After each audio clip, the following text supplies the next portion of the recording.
Joy of joy, we get to start to speak about the skeletal system in this section. When we look at bones, we oftentimes think, meh, it's just bone. What we lose sight of is that bone is a dynamic tissue that is adapting and responding to your activities of daily living and the stresses and strains you put on it by the muscular system, and specifically skeletal muscles. In this very short part, we're going to discuss the functions of the skeletal system. And some of them are pretty obvious. And they, of course, include support. The first cervical vertebrae is known as atlas, and it supports the skull. The vertebrae support all of the organs that are in the thoracic and abdominopelvic cavity. The legs give support to the torso and the upper extremities. So that one's a pretty obvious function. In addition, we are dependent on the skeletal system for protection of underlying organs. Classic example is that the dorsal cavity is going to protect both the brain and the spinal cord, that very sensitive and fragile nervous tissue.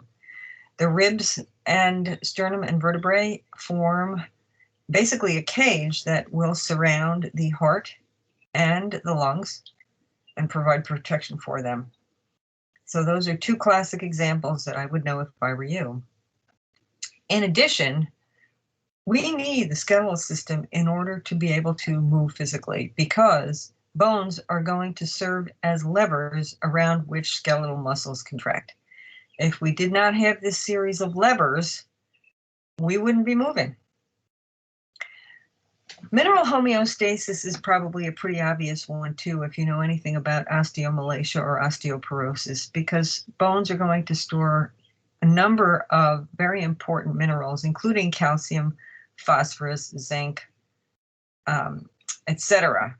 So mineral homeostasis is important. As these levels, or the levels of these minerals, drop, the bone will be broken down in order to raise them to the appropriate blood levels. And if you get too great a concentration of any of these minerals, they will be stored in bone. And we'll talk more about the process of that as we go through the system.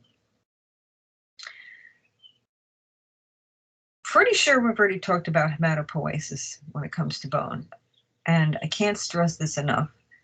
All formed elements, all of the so-called blood cells, the red blood cells, the white blood cells, and the platelets, all are formed in red bone marrow. So hematopoiesis is a crucial function of the skeletal system. Also, the skeletal system is responsible for helping us store energy, because if you have ever seen the middle of a bone, if you buy a marrow bone for your dog, you're going to see that there's fat in there. That is yellow bone marrow, and it is stored in the diaphysis of long bones, and it is a way that we store energy for future use. I would know these functions if I were you, because first of all, I love them, and I have heard recently that in the last couple of board exams, not the most recent one, but one or two, maybe three ago, they did have questions about the function of the skeletal system. So it is fair game for your nursing boards.